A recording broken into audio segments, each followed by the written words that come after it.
কি তোমাদের বলেছিলাম না বছরের প্রথম রবিবার যাচ্ছি পিকনিকে, সঙ্গে তোমাদেরও নেব। সেই মতো ঘড়ির কাঁটায় যখন 11:30 বাজে বেরিয়ে পড়েছি আমরা তিনজন মিলে। আর এই যে রাস্তা দেখছো এটা অনেকেরই চেনা, অনেক ব্লগেই কিন্তু আমি এই রাস্তা দেখিয়েছি। এই রাস্তা দিয়েই পৌঁছে গেলাম আমাদের পিকনিক স্পটে। খেয়ে নিলাম পকোড়া, তার সঙ্গে চা। তারপরে একটু ঘুরতে বেরিয়ে গেলাম অজয় নদী। আজকে নদীতে প্রচণ্ড ভিড় ছিল, নদী ঘুরে পেয়ে গেছিলো প্রচণ্ড খিদে। চলে এসেছিলাম লাঞ্চের জন্য। আজকে ছিল ভাত, ডাল, ঝুরি আলু ভাজা আর মিক্স ভেজ তরকারি। সব কিছু থাকলেও আমার নজর কিন্তু শুধুমাত্র চিকেনের উপরেই ছিল। দেখতে দেখতে চিকেনটাও চলে এলো। আর চিকেনটা এত যে সুন্দর হয়েছিল, আমি প্রথমবার নিয়ে এতটা ভালো লেগেছে, আমি সেই জন্য দ্বিতীয়বার আবার নিয়েছি এবং পুরো প্লেট সাফ করে দিয়েছি। শেষে চাটনি, মিষ্টি, পাঁপড় দিয়ে আমার খাওয়া শেষ হলো।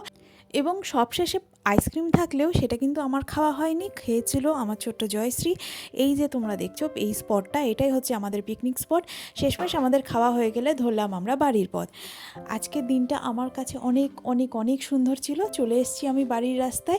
আর আজকের মতো ব্লগটা এই পর্যন্তই থাকলো। তোমাদের সঙ্গে গল্প হবে অন্য ব্লগে।